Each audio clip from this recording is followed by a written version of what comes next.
నీ పరిశుద్ధ నామమునకు మహిమ కలుగునుగాక. క్రీస్తునందు ప్రియ దేవుని బిడ్డలారా, ప్రభు అయిన యేసు క్రీస్తు పరిశుద్ధ నామంలో మీ అందరికీ ఉదయకాల శుభములు తెలియచేయచ్చు ఉన్నాను. ఈ దినమంతయు మీకు మీ కుటుంబానికి దీవెనకరముగాను ఆశీర్వాదకరముగాను దేవుడు అనుగ్రహించాలని మీ కొరకై ప్రార్థిస్తూ ఉన్నాను. నేటి దినము కొరకు ఏర్పాటు చేయబడిన దేవుని వాక్యము మత్తయి సువార్త 18వ అధ్యాయం 10వ వచనం. ఈ చిన్నవారిలో ఒకనినైనను తృణీకరింపకుండా చూచుకొనుడి. వీరి దూతలు పరలోకమందున్న నా తండ్రి ముఖమును ఎల్లప్పుడూ పరలోకమందు చూచుచుందురని మీతో చెప్పుచున్నాను. ప్రియులారా, నేటి దినము కొరకు ఏర్పాటు చేయబడిన ధ్యానాంశము దూతల కాపుదల. ప్రియులారా, మనకు దూతలు నియమించబడ్డారు. మనకు లేక మన పక్షముగా సేవ చేయడమే వాటి ఉద్దేశమని హెబ్రీ పత్రిక 1వ అధ్యాయం 14వ వచనం మరింతగా బయలుపరుస్తుంది.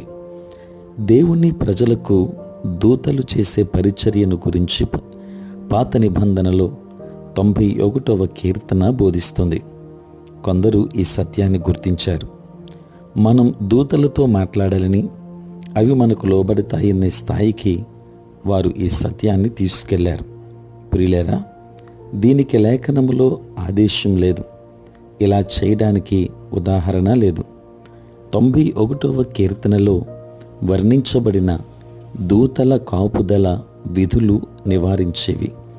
మనం ఈ చర్యలను ప్రభావితముగా ఆజ్ఞాపించలేము.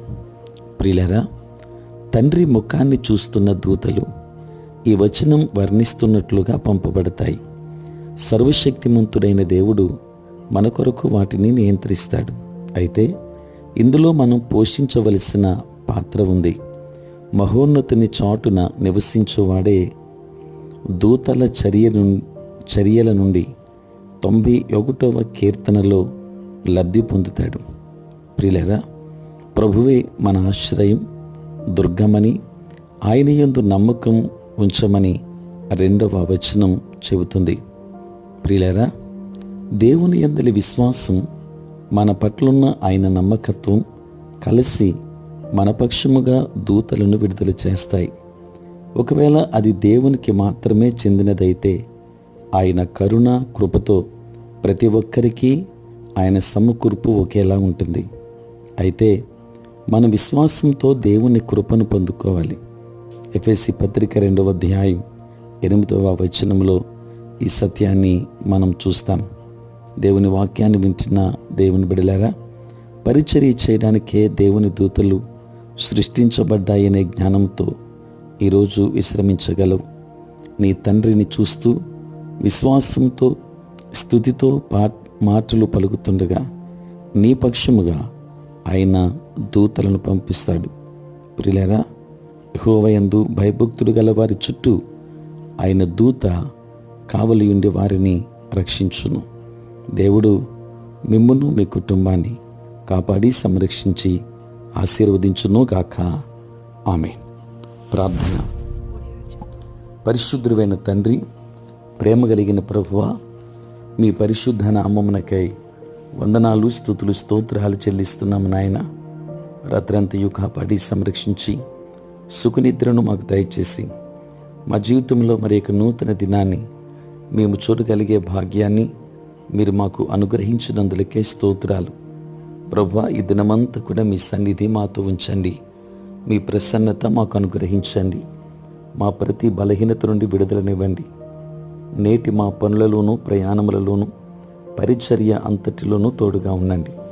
ఉద్యోగస్తులు, వ్యాపారస్తులు, కష్టపడి పని చేసుకుంటున్న బిడ్డలందరినీ దీవించండి.